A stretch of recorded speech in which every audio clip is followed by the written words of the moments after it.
నాగర్ కర్నూలు కలెక్టరేట్కు ముప్పాల లక్ష్మణరావు పేరుతో బాంబు బెదిరింపు ఈమెయిల్ వచ్చింది. అప్రమత్తమైనటువంటి అధికారులు కలెక్టరేట్లోని వివిధ శాఖలకు సంబంధించినటువంటి ఉద్యోగులందరినీ కలెక్టరేట్ నుంచి బయటకు పంపించారు. అనంతరం బాంబు స్క్వాడ్, డాగ్ స్క్వాడ్లతో తనిఖీ చేశారు. తనిఖీ చేసిన తర్వాత అది ఫేక్ మెయిల్ అని గుర్తించినట్లు కలెక్టర్ ఈవో చంద్రశేఖర్ తెలియజేశారు. ఇక దీంతో కలెక్టరేట్లోని ఉద్యోగులంతా ఊపిరి పీల్చుకున్నారు. మెయిల్ వచ్చింది డిస్క్రైబ్ మెయిల్. దాంట్లో ఏంటంటే ఇవాళ 3:30 గంటలకు కలెక్టరేట్ని హై ఎక్స్ప్లోజివ్ బాంబ్తో మేము ఫిల్ చేయడం జరుగుతుంది.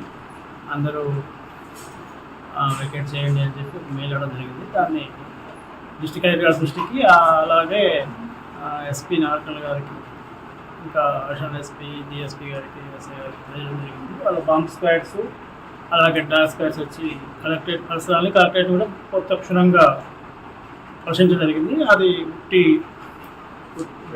బెదిరింపు మెయిల్గా తీసుకోవడం జరిగింది.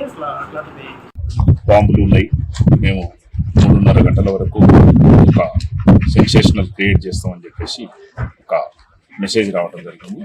ఆ మెసేజ్ 2 అడ్రస్ అతను పంపించిన అతను పేరు వచ్చేసి ముప్పాల లక్ష్మణరావు అని, కింద వచ్చేసి చూస్తే అల్లాహు అక్బర్ అని ఉంది. ఆ మెసేజ్ చూసినప్పుడే ఇది ఫాల్స్ ఈమెయిల్గా మేము పరిగణించడం జరిగింది.